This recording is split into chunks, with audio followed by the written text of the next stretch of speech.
I am a board member here at ME Action. I'm also faculty at Georgia State University, and I study neuroscience and MECFS, and sat on the NIH working group for the research roadmap. So just really love this community. Super glad to be here and honored to moderate this talk today.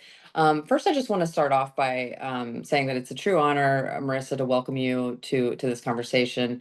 Marisa is the author of Grief is Love, Living with Loss. Marisa is a writer, speaker, and advocate whose work has reshaped how we understand grief.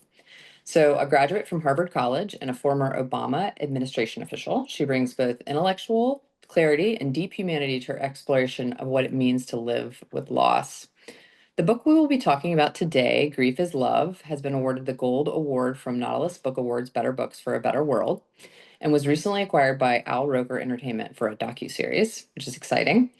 In addition to her work on grief, loss, and healing, Marisa is a former appointee to the Obama White House, has served the former president, the deputy director of private sector engagement as a senior advisor on the Domestic Policy Council, and is a founding manager of My Brother's Keeper Alliance. In her book, Grief is Love, which we'll be talking about today, Marisa invites us to reconsider grief, not as something to get over, but as an enduring expression of love, one that evolves as we do. Through her own experiences of loss, including the death of her mother, pregnancy loss, and the loss of her cousin Ebony to COVID, and the uncertain terrain of health and healing, she illuminates the ways grief and love coexist and how embracing that coexistence can transform our lives. As someone myself who works and centers on my work centers on disability and chronic illness and the lived experience of uncertainty and invisible illness, I'm particularly moved when I read some of Marissa's book, Marissa's insistence that healing does not have to mean erasure of grief. Her book offers permission, or as she calls it, a hall pass for the ongoing loss, a truth that resonates deeply within our community, navigating health challenges. She talks a lot about caretaking and identity shifts and the reimagining of ourselves over time. So please join me in welcoming Marisa Renee Lee, and also I'm going to hand it over to her to read an excerpt of her book to get us started. Okay, thank you. Thank you for that very generous introduction. I've clearly been way too busy lately, and apologies in advance. I'm realizing it wasn't in the intro, but I connected to this community via the Disability Justice Program Officer at the Ford Foundation, my dear friend and former colleague, Rebecca Coakley, when I shared with her that I was suffering from long COVID last year. And just given the connections between long COVID and, this community, she said, you need to meet Lori. Like, you two are going to hit it off. You'll be fast friends and you're going to come up with things to do together. And so I just wanted to share that in the interest of transparency. My next book, Waiting for Dawn, is actually focused on living with uncertainty and centers a lot of what, the last now year and a half has been like for me and for my family, and the many lessons I've learned from living with a chronic illness. Today, I am admittedly not having the best health day. And honestly, it felt sort of fortuitous that I was planning to speak with this community because I feel more comfortable not having the most energy and being like propped up with pillows, talking to other people who I know get it. Part of why I'm probably not feeling great this week is because our nanny is out sick. And so at some point I can just about guarantee you will see my 4-year-old. He's already been in here twice in the last 10 minutes, as Lori can confirm. He'll probably come at some point and ask for a third snack. So I apologize for the interruption preemptively because, I know my kid. Okay, I am going to read a couple of pages from the chapter in Grief is Love on care, because one of the things that I have struggled with in this season is, like, honestly, just how much care I require to be what is normal, but to be even like somewhere close to my previous, pre-illness self. Like I need close to 3 hours of rest like every day in order to just function and continue to write and do my job and be a mom and all the things. Like, it's physical therapy and acupuncture and traditional talk therapy and trauma therapy. I mean, it's like it is exhausting, the care piece. But what I have come to understand at this point is, as exhausting and frustrating as it may be some days, like it is a critically important part of the process. And it is teaching me how to have a different relationship, both with my own body and with the world. It is really hard to keep up with capitalism when you require a lot of care and just nurturing to be semi well. Like I won't even say completely well because I'm still probably hovering around 70% my previous capacity.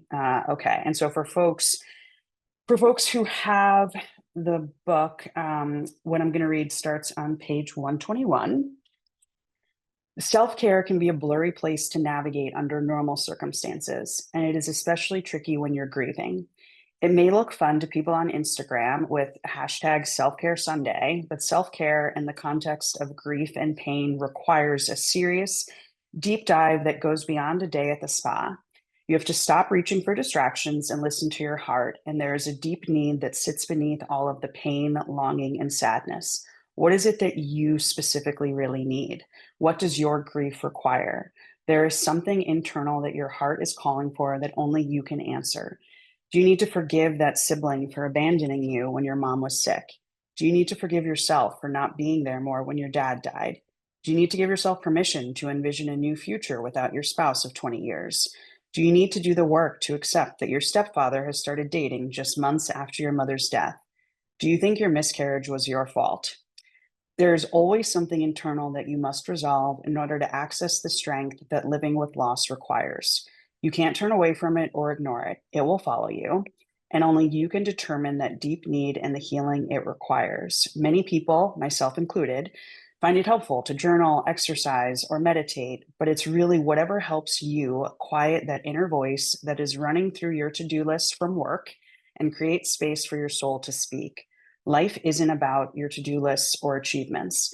It's about caring for those unseen parts of you. When you take the time to get to know those aspects of your heart and spirit, when you determine what it is you truly need, you can live a full life in the midst of your grief. It's where healing can be most active and the well from which joy and love can flow. Yeah, so that piece about self-awareness and turning towards, I think that's really helpful. And I mean, the whole premise of this book that you write is that grief is love. And I was wondering if you could share with us how that redefinition came to you. I remember reading at the beginning how the grief was so overwhelming. And then eventually that redefinition came to you. I'd like to know why traditional models of grief, fell short for you and how, when that redefinition came to you. Oh my gosh. So I could never wrap my mind around traditional models of grief. And mind you, you're talking to someone like I'm a girl who clearly by the bio, lives to be an overachiever. I love to do my homework. So I was reading Elizabeth Kubler-Ross's On Death and Dying like a year before my mom died. Because I wanted to be prepared, I wanted to be organized. I was like, I'm going to be strategic about this and I'm going to do all of these things and that's going to make it easier. And I was so wrong and so caught off guard when she actually died by just how hugely incorrect I was. That it honestly, I mean, pardon my language, like it just knocked me on my ass. Like I would go to work, I returned to work. I was working on Wall Street at the time, during the height of the financial crisis in 2008. And I went back to work 2 weeks after the funeral, and every day getting off of the subway, I would have a panic attack for months, like hiding in the basement of an investment bank Monday through Friday morning for months to have a panic attack for 20 to 30 minutes, redo my makeup, have some caffeine, take a Xanax, go back to work. Like that was what I decided at 25 was, a normal routine and a reasonable way to live. It obviously is not. And I thought over time I had kind of, worked through the hardest parts of grief and figured out how to integrate the loss of my mom into my story until my husband and I suffered a pregnancy loss in late 2019. And it was at the end of a 3-year IVF journey, and all the money and the doctors and the tests and the appointments and the tracking, and it was a lot. Like the process alone is enough to break you, I think. And then when you have your last shot and it doesn't work out, and then you find yourself grieving with everybody else living through a global pandemic that, in my case, my husband was also working on the front lines of it. It was all just too much. And all I wanted in early 2020 and, in late 2019 when the loss occurred was my mom. Like I was just like, I need my mom. Like I don't know what I'm doing. I don't know how to do this. I don't know if we're ever going to be parents. And like, I can't even go out with my friends to just like have a distraction right now. Like this is madness. And that's when I realized like you don't actually ever get over it. Like what you have to do is figure out how you're going to truly live with it and how you are going to own it. Because what I realized in those moments, like I wanted her because she was such a good comfort and support, and I needed that. And I was like, oh, like I don't just want and need that. I want that because I still love her. Like, and so if I still love her, then I guess that means like this horrible pain that I'm in is another expression of that love. And so like, okay, now what am I going to do about it? And that's what I had to figure out. And that's how I got through the process of writing the book. Like that, yeah, that is really what the book is. And it was written feverishly at the 11th hour before it was due to my publisher because our son is adopted and he showed up 3 weeks before I was supposed to turn my book in. And anyone with kids knows like a newborn baby and publishing deadline, the baby comes first. Like so yeah, that's kind of how I arrived there. It took that second loss to make me realize like, oh, well, duh, like I still love her and that's why I want her here. And this sucks, but it's all connected. Yeah, that's it's so beautiful that both those things are two sides of the same coin. And the For way that better or you, worse. for better or worse, exactly.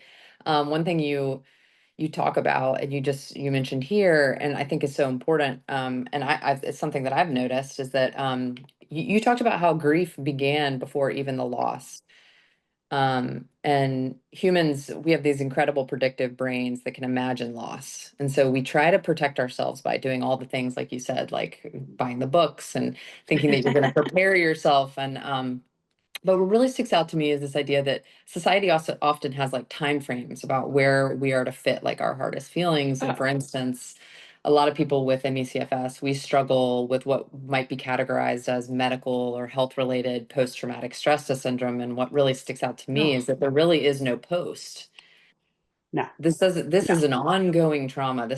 And so in your book, you really talk about living with the feeling. We can't just like box these things into spaces where the trauma is now over, now we deal with it. Because a lot of therapists want you to move through grief in such a way, move through trauma in such a way that there is a post, so it's post traumatic stress.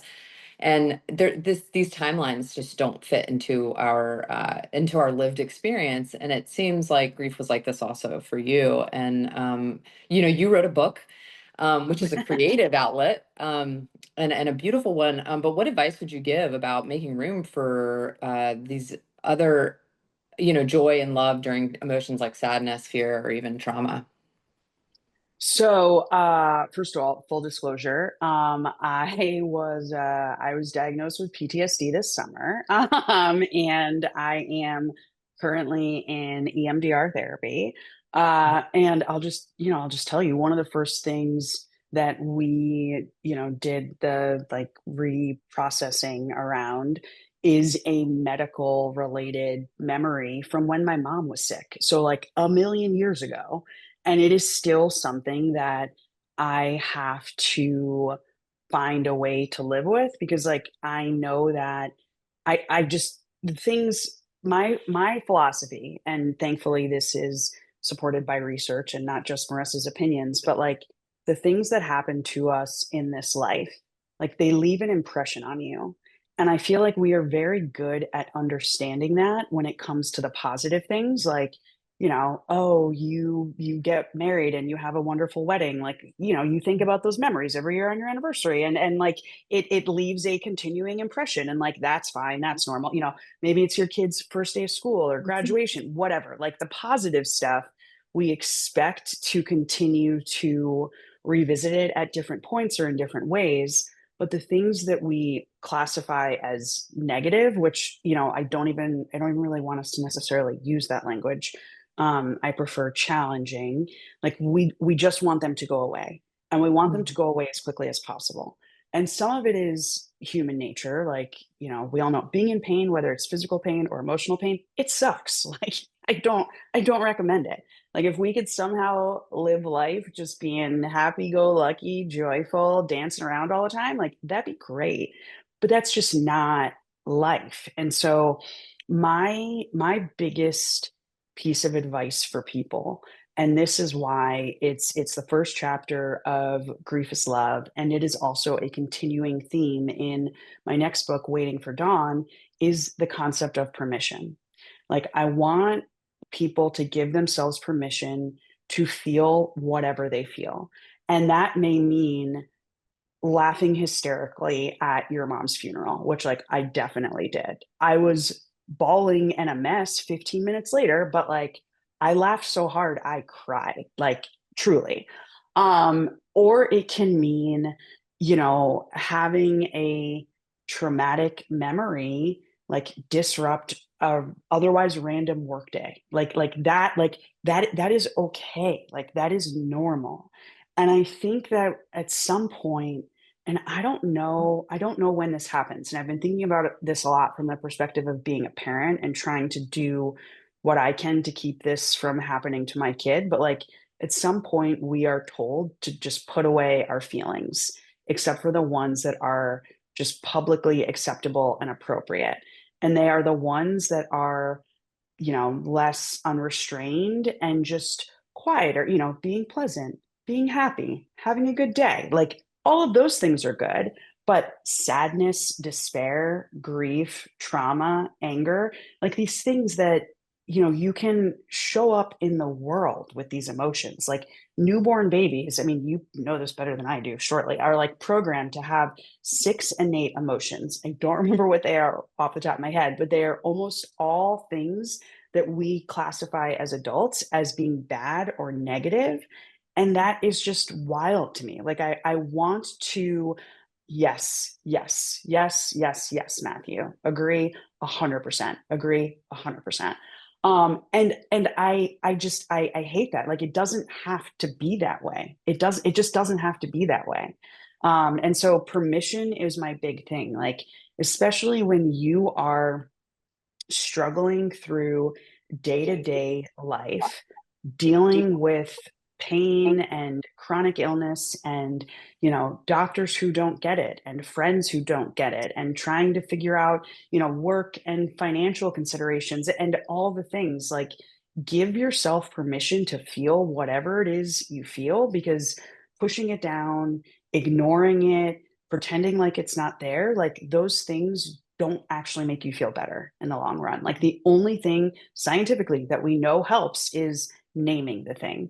Name it, feel it, and like that's how you move through it, even when it's, crappy. Yeah, I couldn't agree more that naming, and I like to also say framing. So like I think naming Mm. does this thing in your brain where you put a box around something, and it doesn't have to take you over when you name it because you can frame it. I also totally agree that resistance is it can add to suffering. Mm, So you've got like, you've got the original suffering and then you've got the suffering that you add on to it, which may be like the resistance. And that, the part of our brain that processes emotions like the amygdala and the limbic system, they're their own beasts. They have to work these things out and we need to let them, like you said. Just give them permission to work it out. yeah, 100%. Um, so you do talk about caregiving, and I'll ask you one last question, and then I'll open it up to some questions in the audience if there are any. Yeah, You talk I about see care. one.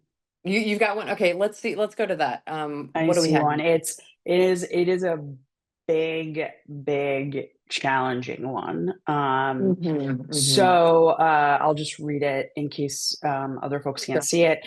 How does one deal with the grief of losing the life you used to love due to illness? Ugh. So first of all, I was really intentional in Grief is Love to develop a grief definition that does not hinge on the physical loss of someone. Let me see if I can remember exactly. Grief is the repeated experience of learning to live in the midst of a significant loss. So that can be, and I said, it can be the loss of a marriage, it can be the loss of your health, it can be the loss of, a career to technological advancements or like other changes. Like it doesn't just have to be about somebody died. Like grief, I mean, gosh, this moment that we're living in our country, I think a lot of people would say there's quite a bit of collective grief right now. And so I think it is really important to name it, first of all, again, like we just said. And the thing that the thing that was helpful for me, and I write about this in Waiting for Dawn, was figuring out what from my old life were my non-negotiables. Because like at the end of the day, I had to come around to a place, at least for the time being, like I hopefully I'm not going to have long COVID and, be in this position forever, but like I don't know. I don't know. Like that is the uncertainty that I have to live with and that I have to own. And so I decided I needed to get clear on some of my non-negotiables. Like what are the things that are core to who I am in like the one category. And then the other category was like, what are the things that are core for me when it comes to experiencing joy that like I am not going to let go of? I'll be dead before I let go of them. Like that's kind of like the two ways that I had to think about it. And on the one hand, I experienced a tremendous sense of identity loss. I would say it was probably like a little over a year ago, maybe 6 or 8 weeks after I got COVID last spring. My brain just completely stopped functioning in the ways that I had been accustomed to honestly since like kindergarten. Like I was always a fast processor. I was always a fast reader. I always had a good memory and like strong memorization skills that were beneficial for school and for work. I can write really quickly. I could, be the person who would work 12-hour days, a couple times a week and just whatever, keep it moving. And I would be in the middle of a call with a client and say, okay, so like the strategy has like these three components or whatever, and one of them would just completely disappear. Or on the other hand, like I have encountered anxiety and depression in the context of grief, but I hadn't ever encountered them like independent of some sort of loss. And I will never forget, like, this is when I should have known like something was seriously wrong. It was again just about 8 weeks after I had COVID. I was sitting in the parking lot of BJ's after an eye appointment, and I was just hysterically crying. Like nothing had happened, nobody had done anything mean to, like I just got in my car and like burst into tears, and I was like, what is happening? Like I would leave my car door open overnight and drain the battery. I got into a car accident like on the highway last year. Hadn't been in an accident since high school. Like all of these things that like I know now were cognitive effects of long COVID, but like at the time I was like, what is happening? And also like, am I ever going to get it back? And so what I had to shift to is there are core things about me that nothing can change, including the experience of this illness. Like, I'm always going to be somebody who people describe as extra. I'm always going to be generous. I'm always going to be feisty. I'm always going to probably use one too many curse words. Like, there are things that are core to who Marissa is that, like, I'm not going to let anybody take.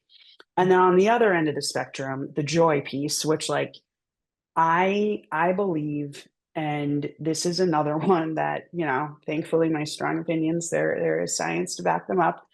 Joy is healing. Like when we are dealing with some big challenge, like whether it's, the grief of the loss of somebody you love, or the grief of living with pain and a chronic illness, you need joy because it gives your brain the break that it needs to process and heal from the emotional pain of the situation. And so, some of my non-negotiables, I I declared when Beyonce's Cowboy Carter album first dropped, I was like, oh, I'm going to that concert, like obviously.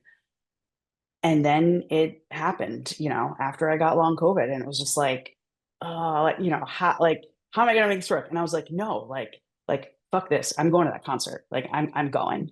And I went, and it was amazing. I paid for it for about a week. I'm not gonna lie. But like every day that I would wake up and have a hard time getting around the house and just feeling like weak and exhausted and all the things, I would ask myself, like, was it worth it? Like, yeah, it was still worth it. And so figuring out like what your non-negotiables are. And another one for me in the, sort of external joy category, we spent 5 years trying to become parents. Like, no one is going to take motherhood away from me. Are there a lot of aspects where like I needed a lot of help over the last year and a half? Absolutely. But there are certain things about it that I'm just like, no, like that's my kid, and we're gonna figure it out together, even though, I went a year without being able to pick him up. And so I think identifying those things really does help. It's not perfect, to be clear.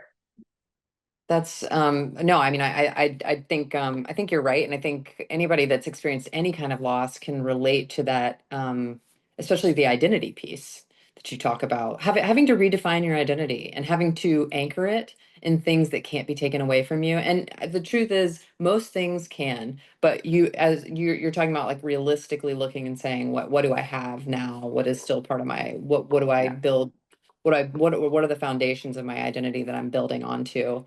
Another question we had from the group is how can we honor the ongoing grief of living with chronic illness as an expression of love without feeling pressure to force our experience into a narrative Mm, that our illness must love be that. redemptive or make sense of or teach us something?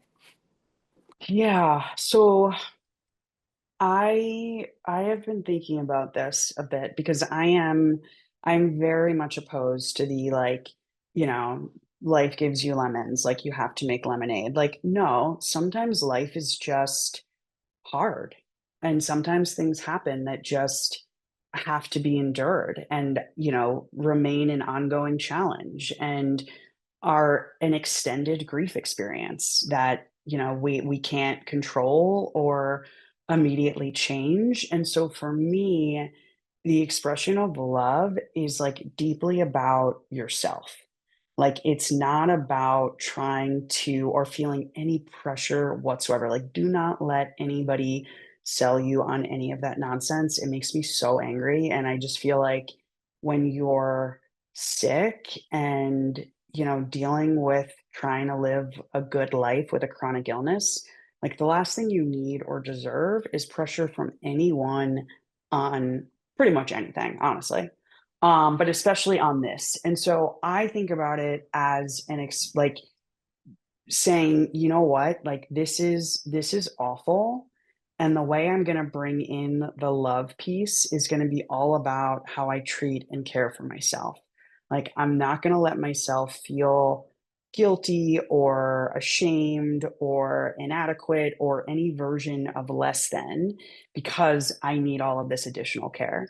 Instead, I'm going to be even more generous with myself and I'm going to do whatever I need to do to feel physically as well as possible.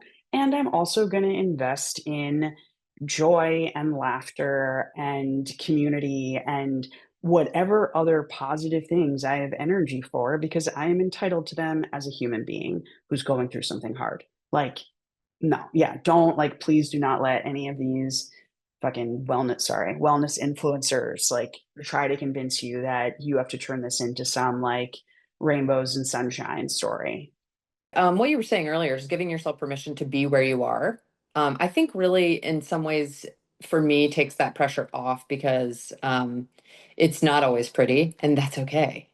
That's It's okay. normal. That is totally okay to have a human experience. Um, I think it's reframing that human experience is what's beautiful. You know, that it is beautiful not to be okay all the time and to be connected to people and to be accessible to other people. And we only do that by being vulnerable, I think. So, to your point of giving yourself permission, to me says is part of that allowing the pressure release. Let me see if I we have any. Yeah, Lori wants to jump in here real quick. Yeah, I just wanted to read a what someone wrote in the chat that was so beautiful. And Talia wrote, my mom died a year ago, and I'm currently reading Grief is Love, almost done.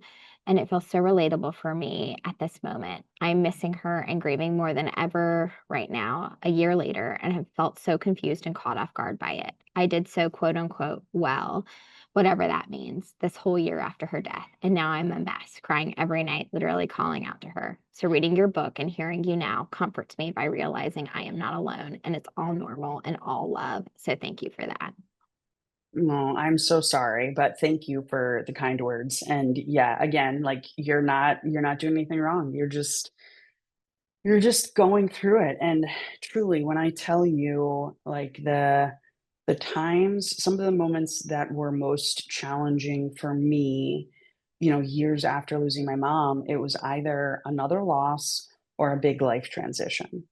When my husband and I got engaged, you always think, oh, like you're really going to miss them on your wedding day, and people would tell me that when I was younger, and it wasn't the wedding day for me. Like I can remember like just screaming my head off at him like a total nut randomly one day in the wedding planning process, and he was just like, what is wrong with you? Like, this is not how you usually behave, like what is happening? And I was just like, I said, I don't know, and then I just burst into tears, and it was just not having her as a part of that process. Like, she was the only other person who was going to care as much about every single teeny tiny detail. Like, it definitely wasn't going to be him. Like, love him, he did not care. And so just giving ourselves, again, back to permission to be surprised by grief, because I feel like Mhm. since it's something that we aren't really taught about, that many of us aren't like truly exposed to as young people, or gosh, even as adults in lots of ways, you don't know a lot about how it's going to show up because people don't talk about it. And so giving yourself the space to be surprised when it, frankly shows up Mhm. and knocks you out a little, like I just really want to encourage that, especially in this experience of chronic illness. Thank you. We've got a question from Brian. I'll read this, and then Danielle has a question after that she would like um, that she'll ask herself. Brian's Okay. question is: I lost my father when I was not much younger than you. Grief at that time was defined in part by what I was moving toward. I was still going to get a career and climb a mountain and go see a Springsteen concert, his non-negotiables. But with Love such it. extreme limits on capacity, those aren't the kind of things ahead. How is grief different when you are essentially a caveman frozen in ice, quote unquote? Oh.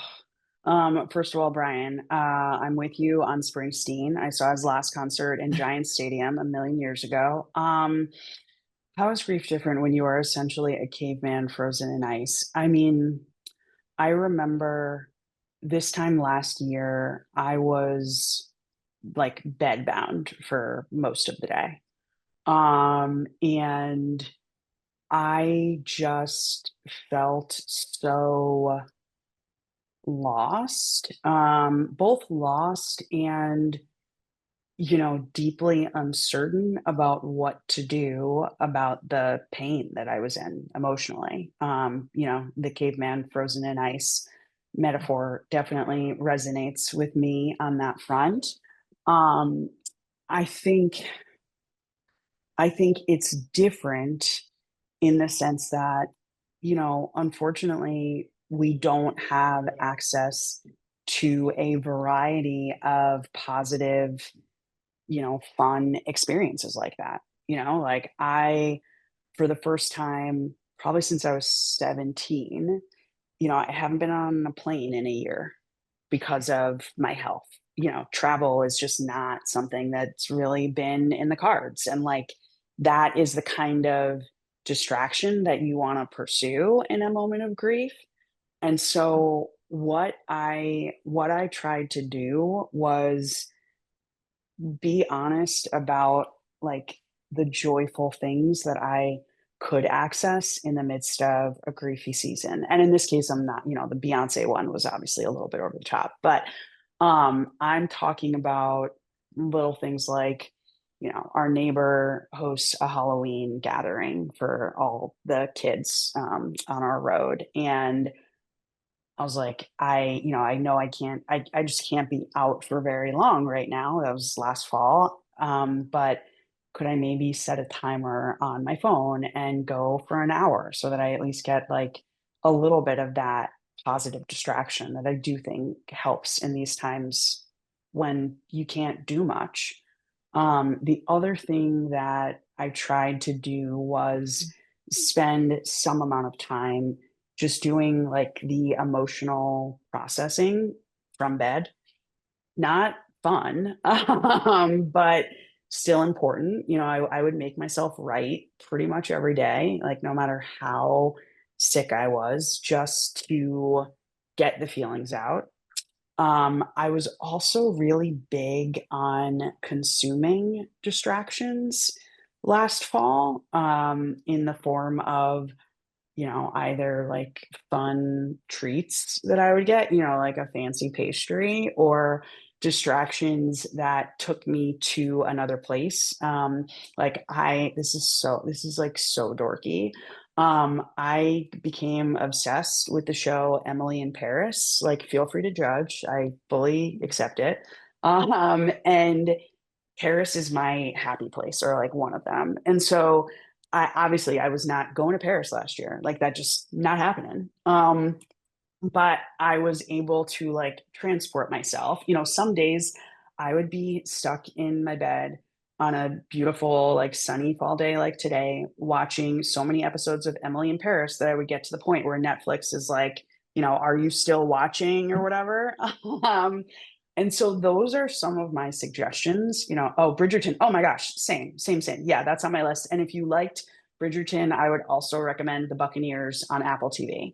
I spent a lot of time watching television, like more time than I've spent watching TV in my entire life before this. I also watched a bunch of movies that were nominated for an Academy Award. Okay, I'm going to give you one.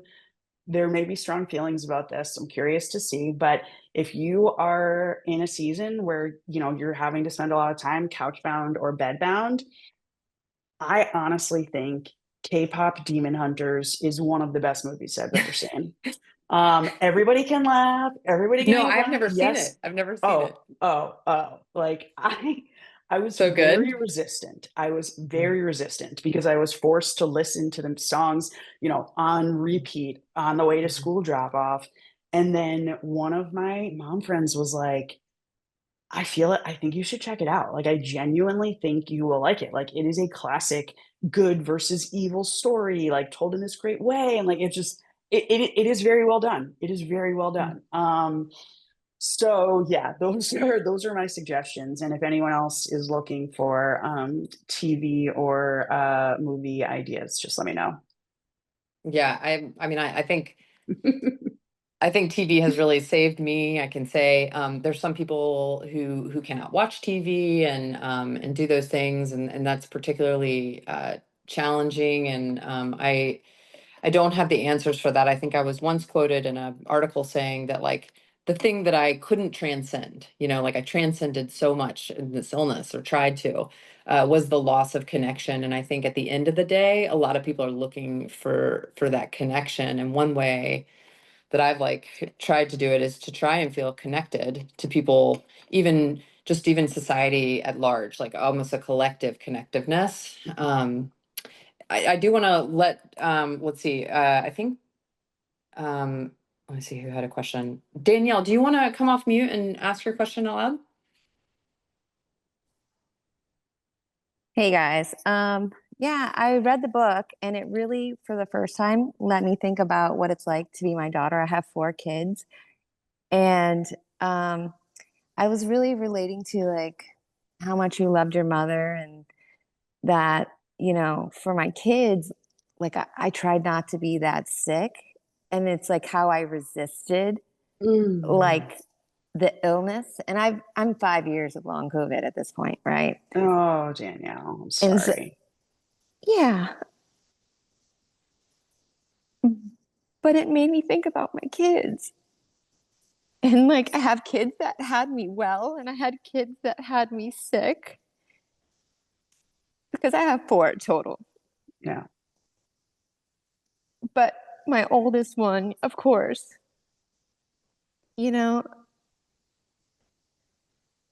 just instead of just me putting on a happy face, like I almost made my kids do it too.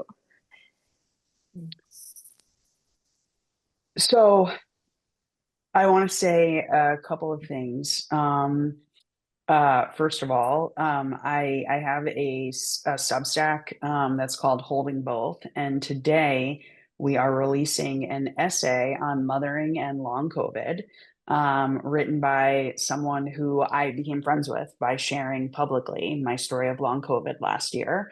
I think you'll appreciate it. She has a lot of really, I mean, it was hard for me to read, I'll be honest, but she has a lot of really meaningful and wonderful things to say about how much we are capable. And this is also like still hard work for me.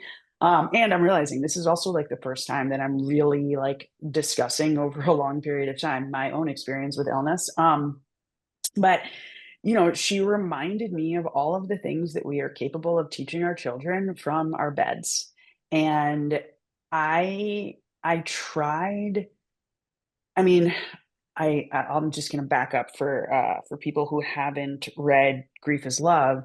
My mom died from breast cancer, but she first got sick when I was 13 and was diagnosed a few years after getting sick with multiple sclerosis. And so she was sick for about half of my life with her. So I had a healthy mom, who was PTA, jazzercise, Sunday school teacher, mom on the block to everybody. And then a mom who was mostly bedbound for like the second part of my life with her. And I really, really struggled um, owning my illness because I didn't want to be a sick mom.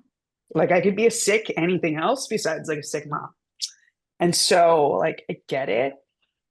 It's really hard. But the thing that I had to, remind myself over and over again, it's like I had an amazing mom. Like that's why Grief is Love exists. Like she clearly did a phenomenal job as a parent, even if she was in a wheelchair half of the time. And so I think it's so important for parents who are having this experience to not feel guilty about the fact that you are sick, because there are so many things that your child is learning as a result of your illness that are lessons that they're going to carry with them for the rest of their lives that like I really do believe make them better humans. And I'm not just saying that because I am a sick mom, but having had one, like the empathy, the compassion, the patience, like the awareness, like even just knowing that, there are people who have to navigate such extreme difficulty day in and day out, like it changes the way you see the world and your place in it. And like, I have to believe that that is a net positive, like as much as it is a challenge and like it is, I really do believe that it is a net positive, and you have to stay focused on the things that you are giving your kids from this place of weakness and vulnerability, because I think there is a lot that they are inheriting that is going to change the way they navigate the world. Yeah, and I think what your book did is that they can have both, like Yeah. instead of just having joy for and celebrating, like we can hold a little more space and like Yeah. name it, frame it, the loss, the hard times, everything.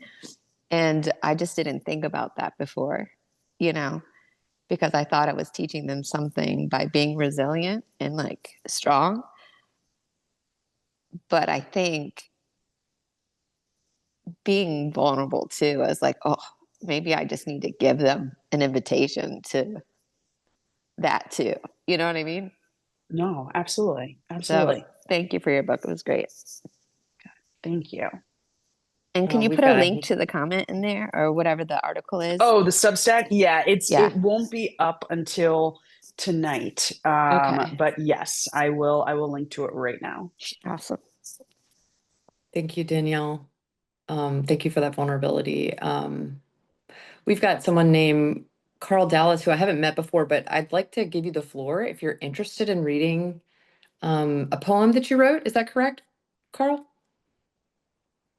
Yeah, but I wouldn't mind if somebody else would do the reading, actually. I'm Sure. happy to read it.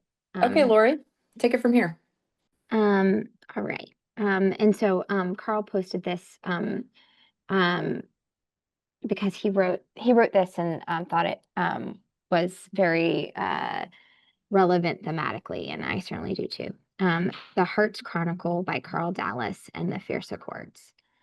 Grief is the costliest attire that love will ever wear. It is the sacred, aching fire that proves the heart's deep care.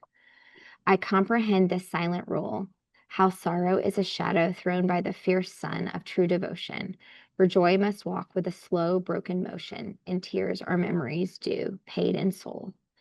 It is the pact we make beneath the breath, that brilliance will not yield to fading death, a tender, fierce accord to bear absence like a precious golden weight upon the spirit's wrist, sealed by fate. The shape of all that went away is an eternal void our hands retrace, a hollow space we touch and feel ignite, and touch again through every lonely day. The empty echoes ring when stillness holds, and we must learn the language of the lost, to name the one whose presence now unfolds a sacred, solemn song, whatever the cost. The sudden, fragile wisdom we possess to mourn is but a duty of the soul, a final, arduous, profound caress before we yield and face the dawn, made whole only by the light we must greet alone. Yet even when the day begins to mend and the sharp ache seems to finally end, we find that love has simply gone to ground, a seed of wonder buried, newly crowned. For grief is not a visit or a phase, but the bright, permanent light upon our ways. It is the testament the living keep the deepest promise that the lost ones sleep within the faithful chambers of the heart, never truly vanished, but simply set apart. And so the sorrowing is also grace, the hidden, necessary map of place. That's beautiful. Wow. That was really moving. Thank you so much for reading that, Lori, and thank you, Carl, for sharing that. Um, did I read that you wrote that last night? Yes, that's correct. Oh, correct. Oh, Wow. wow. Jeez. That's amazing. Yeah. Yeah, that's it's amazing what one person's art can then influence and bring out other people's art. And I do think creativity is just maybe at the heart of feeling the most connected to other people. And it's something that I know some severe ME patients are doing, and they're creative in ways that even 20 years ago we couldn't have been without these things that connect all of us for all their disadvantages. Social media connects us in a way that we couldn't have been creative 20 Yeah. years ago. And I think we're standing on the shoulders of some of the most isolated, as you put it, cavemen, or like, than that were. And I'm grateful that today we have ways of connecting and with little energy can still do that. I just want to open it up and make sure there aren't any other questions before we wrap up. Let me look at okay. Um, and Marissa, I'd like to give you the floor to say anything else you'd like to talk about. I know maybe not your new book yet, but maybe if anything's evolved since you wrote this book. That was one of my questions, is like, what have you learned from the responses of other people that have come to you, and has your theory evolved at all? And is there anything you'd like to leave us with? Yeah, I would say theory hasn't really evolved. If anything, frankly, like I've doubled down and have worked really hard to figure out, what grief looks like in this space of chronic illness and healing and living with the loss of a physical self and certain things about your life that you can't access anymore. And so waiting for dawn is about living with uncertainty, and there's a lot of grief and a lot of joy, and it's coming out in April. One other thing that I did just want to mention through my discussions with Lori and I, our mutual friend Rebecca, who's the disability justice person at Ford, I am now doing some work with the Ford Foundation, sort of at the intersection of grief and chronic illness and, healing, access, long COVID, like all of the things. And so definitely, if you're interested in following along for some of that work, it will be in my Substack and on socials. I'll be talking just a little bit more about what long COVID is, because I'm sure there are lots of people who have asked many of you, like, what is that? What does that mean? And having to answer that question over and over again is annoying. And so I'm, putting together like a primer for folks. I'll also be sharing some of the things that have helped me feel physically better, some of the things that have helped me feel emotionally better. I'm also going to do some content on caregiving and my perspective, both as someone who helped care for a parent and then kind of layering in some of the things that I've learned from my husband, as like he's had to support me over the last year and a half or so. And so I did just want to mention that work because it's really important to me. And yeah, this I just want to validate everyone's experiences, even having had the prior experience of being the child of someone who lived with multiple illnesses. I feel like I had no real understanding of what she must have gone through until I had this experience. And so yeah, I just want to validate like how hard it is. And I hope that folks will really give themselves permission to access whatever is helping even a little bit, whether it's K-pop demon hunters or just taking extra rest or listening to something if you're not able to do screens, like whatever it is. So yeah, my 2 cents. Thank you so much. And there's so many more two sentences in your book, and I hope that people get the chance to read it. And thank you for sharing your wisdom and vulnerability. Everybody here today, what I love about these talks is that everybody's so vulnerable, and your powerful reimagining of what it means to live with grief. And that it's not a detour from love, but a deeper expression of it. And when we get into our bodies or we're feeling embodied, while you were talking, I was kind of checking in with myself, like, what does grief feel like? Love, and Mm, there's some attachment stuff there. So just, living with grief and understanding that we can live alongside, have joy and purpose, and healing. So I think this conversation has given us language and also permission to hold our hardest truths with softness and care, which you do so well. And we're so grateful for your time, and for the ongoing impact of your work. And I don't want to say we're happy to have you in our community, because I do not like that you do not feel well. But some of the most incredible people in this community, it just always shocks me and in such a wonderful way. And so thank you again. And I will wrap it up so everybody can save their energy and see everybody it's real. soon. And I think let's see, we've dropped some things. Please join Marissa for her grief workshop, and you can register. That's in the chat. That workshop is coming up on Yes. October 28th, I Say a believe. couple weeks. Yeah. Yeah, I'm gonna be there. I'm gonna be there. Great. So we should do it. Yeah, let's all do it. Again, thank you so much, and I Thank hope you have a you. good rest of your day, and you feel a little stability, and through the chaos. Thank you. Thank you. Thank you. It's been great being with you all. And I look forward to hopefully seeing all of you in a couple weeks. That sounds great. All right, thank you so Thank much. you. Thank you so All right, much, bye-bye. everyone.